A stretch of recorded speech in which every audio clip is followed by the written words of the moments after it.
Hello everyone. In my last video, I completed the concepts of dialog programming or module pool programming. So there was just one concept left, and then I'll finish that one in this video, and then we'll just go ahead with the concept of explicit enhancement. Implicit enhancement I have already explained in my earlier video, and explicit enhancement will be explained in this video. After that, we'll be left with BADI, and BADI will be explained once we are done with object oriented. So before I go ahead with explicit enhancement, let me just explain one important concept here.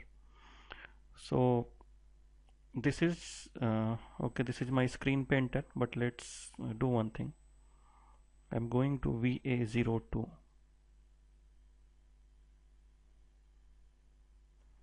Let's choose a sales order.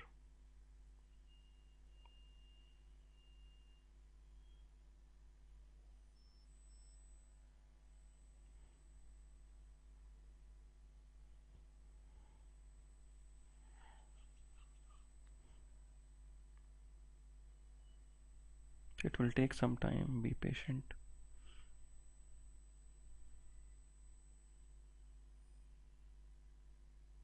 Okay, it came.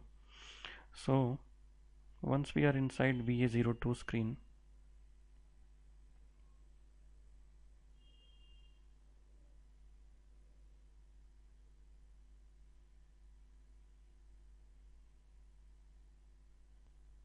so we are inside VA02 screen.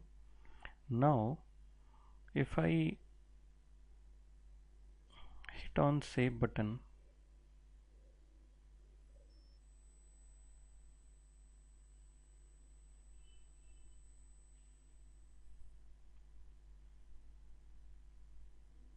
you can see no data was changed. Please look at the status message. No data was changed. Now I hit enter again. We'll go inside. I am going to change the quantity. Hit enter so that system can sync in the details.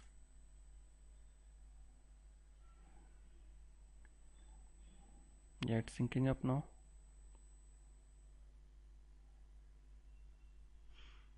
So for people who know this already, it's fine, but for people who are new to module pool programming, it will be interesting. So okay, so if I click on save now, so I changed the quantity, clicked on save button, system is going to accept the change, and accordingly the data will be changed in the backend database tables. So we'll wait for the transaction to complete.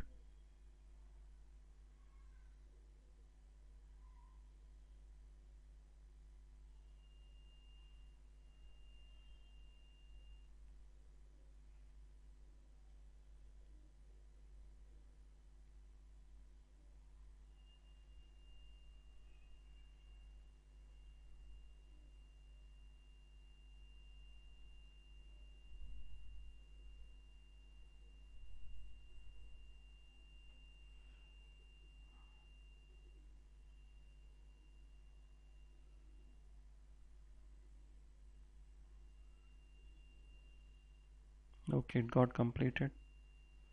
You can see the message, sales order has been saved. So what is that making the system realize that there was a change made in the sales order, or there was no change made in the sales order? So you can see this message. So you can also understand one thing here. I have opened only one session for the sales order, and it says sales document is currently being processed by SAP user. So what happens once we hit on the save button, system takes all the details and then it goes into update mode. So it starts updating the data in a separate work process that is called update work process. And during that work process, the moment you go to VA02 and hit enter, there would be a lock created on this entry.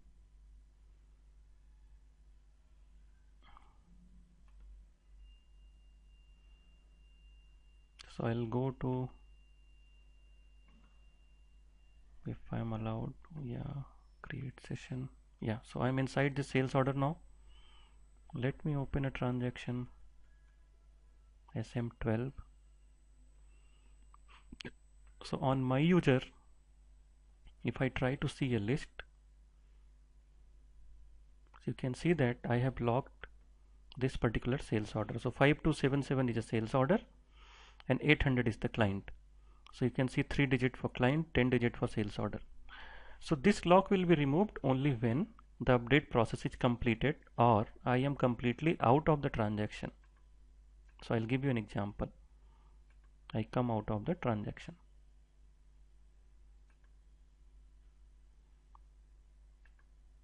And I go back, I do a refresh. Lock is gone. And then I go to VA02. Hit enter again. The moment I hit enter, if I go and refresh, a lock is created on this on my name, so that while I am editing this, nobody else should be able to change it.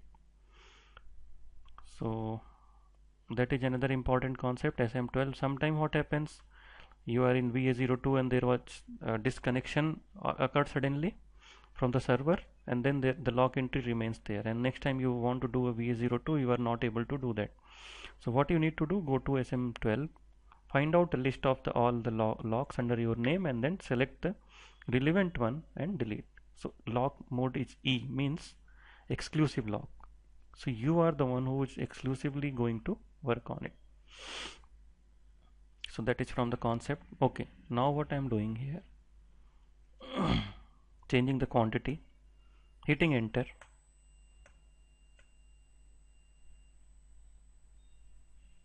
and I'll do a /h, hit on save button now.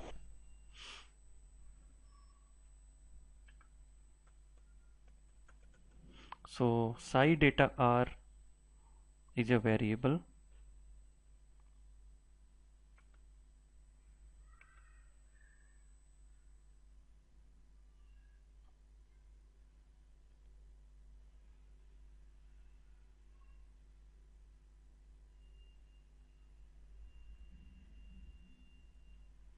So SY-DATAR is a variable.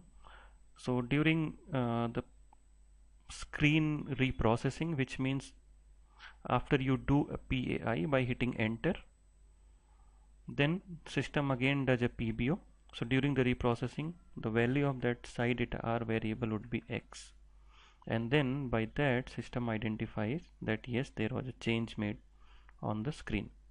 So this could be an interview question.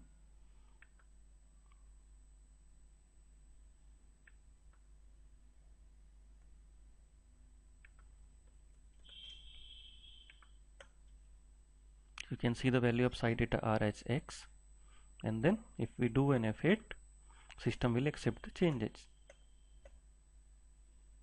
Okay, but if I go back, so SY-DATAR is X, that's why I am getting this pop-up. If I go back, again I come inside, I don't make any change and do a /h and then hit enter, SY-DATAR would be blank, which means there was no change made. If I go back, so I can go back easily, it's allowed because no change made, SY-DATAR is not X, so system doesn't know if there was a change made or not. So system is relying on SY-DATAR. So that is a system variable, and it's an important interview question for module pool. Okay, so from my list I would say dialog programming is completed. How to design a database would be probably one of my next topics. Forget about RISEF, we are going one by one. Forms, yes, I'm going to cover. Help you pro authorization, security, object. Okay, these 3-4 topics I'll cover in one. Object oriented itself is a big one, and then BADI and object oriented in one. Okay, these all are individual topics, workflow. So I think we are going good. Okay, so today I'm going to explain about explicit enhancement. So for people who have been following me regularly, if you remember, and for people who are just watching this video randomly, please feel free and then visit my website sites.google.com/site/latest ABAP, and then you will get the details of my YouTube channel. Please go ahead and subscribe there. And once you subscribe, you'll see all my videos. In that there is a video on user exit, customer exit, implicit enhancement, and iDroc introduction. So implicit enhancement is done. So today I'm going to talk about explicit enhancement. So this is the topic, explicit enhancement. It's not a big one, it's a very small topic, and that would be my agenda for this video. So let me go to VA01 system status, double click.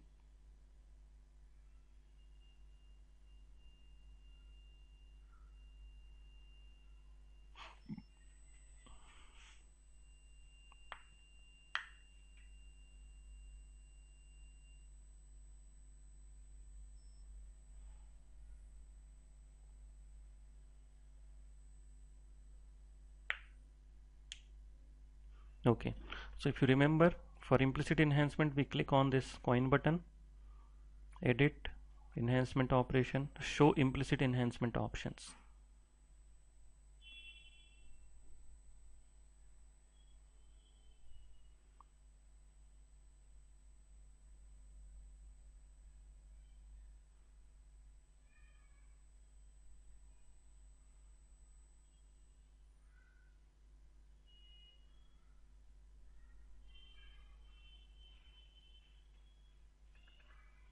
So for that I need to go to a coding block.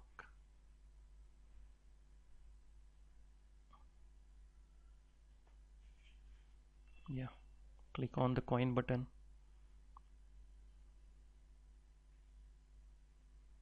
edit, enhancement operation, show implicit enhancement. So by doing this you can see that every coding block in the beginning and at the end, this line will be inserted, on which you do a right click, enhancement implementation, create, and you do a code. Declaration means data declaration, wherein you declare only your data, but code means you are writing your code. So this is the concept of implicit enhancement. I have explained it in my last video.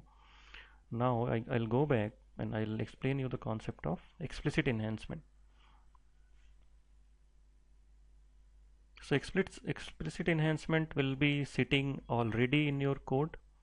If you want to create it for a custom code, you can Google it out and then you'll find the procedure, but then normally we don't do that. And so as I said, it will be sitting in your standard code by default at certain places where SAP would have made some use of it. And then there would be two different things. One is called enhancement point, other is called enhancement section. So enhancement point will be attached to an enhancement spot. So enhancement spot is a kind of grouping for all the enhancements made under that enhancement spot. If I double click here,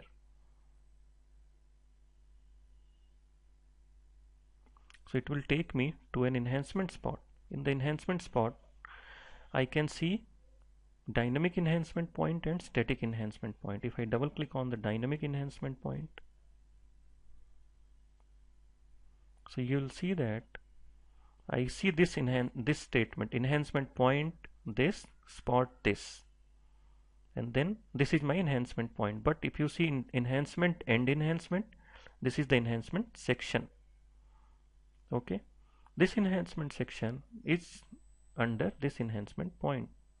Now if I click on this button,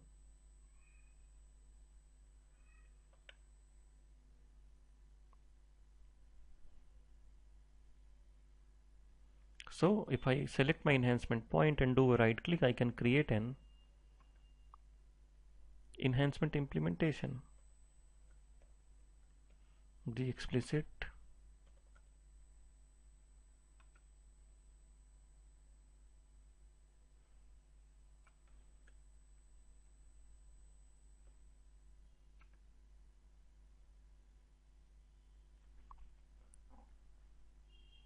So the difference would be implicit enhancement will be only in the beginning and at the end of the code block.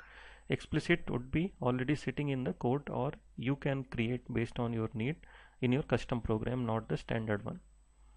And always don't forget to assign a package and transport request to your enhancement implementation.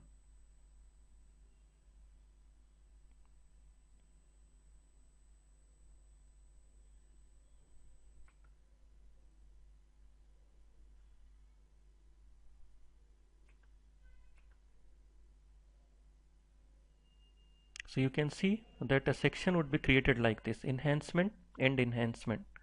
So if you are doing if you are implementing an explicit enhancement like this, then what you can do, you can write your code here. Okay, so I'll just activate this enhancement for now.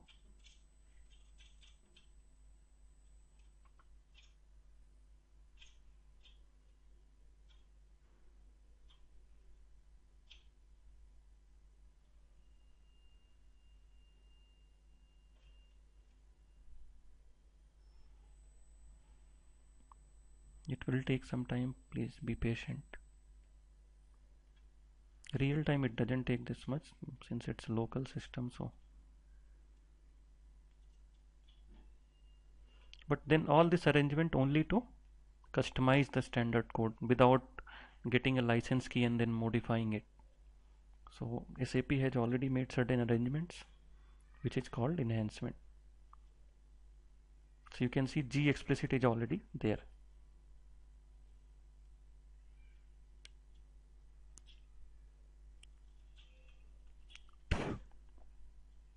Like this.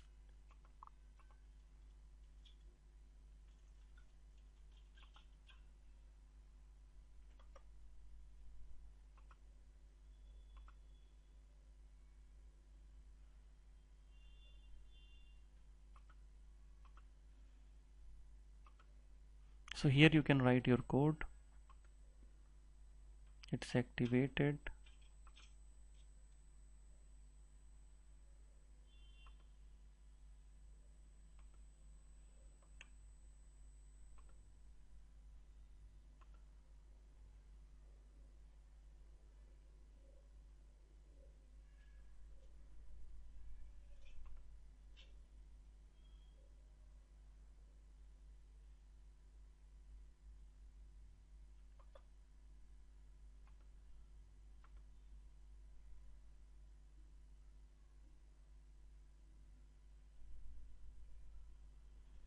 So let me just go back, come back again.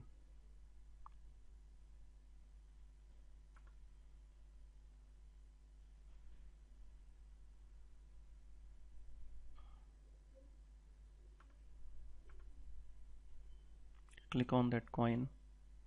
So my enhancement section is there.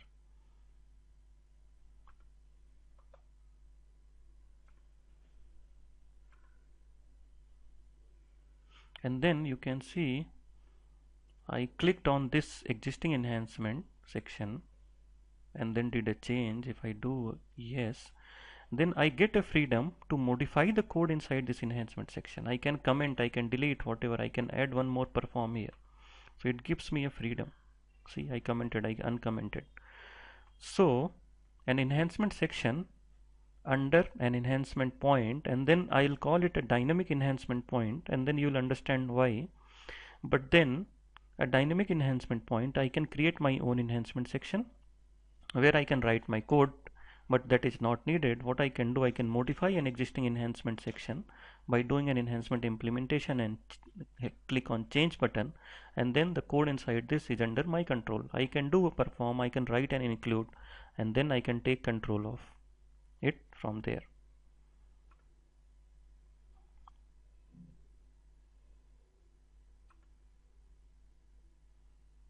Okay, now I go back again, and then so it was a dynamic enhancement point. Now I'll explain what is a static enhancement point. So if I go to static enhancement point, I'll see the word static. So if you see this one, there is no static word attached to it, so we'll call it a dynamic enhancement point, but this one is a static enhancement point. So static enhancement point, the difference between static and dynamic: in static you can declare your data, or you will declare your data, you shall declare your data, but then you should not put your code. Dynamic, you have to put your code. So same thing here, you can do an enhancement implementation again by clicking on the coin button, or you can come here and then change this. And once you change this, you need to do your declaration like data or whatever, internal table, whatever you want to do. So it's under your control. So that is the difference between static and dynamic enhancement point. Again, as I said, static for data declaration, dynamic for coding. You have the controls in your hand by clicking on the coin button and doing a right click and implementation of the enhancement spot. So enhancement spot is going to be a group under which all the enhancement points and enhancement sections will be attached as static and dynamic. So this is another freedom provided by SAP. A predefined enhancement points and enhancement sections will be sitting in the standard code. You can debug it and then you can find out the right place to put your code, and that way you don't really need to ask for the license key. And so license key means if I go to the standard code and click on change button directly,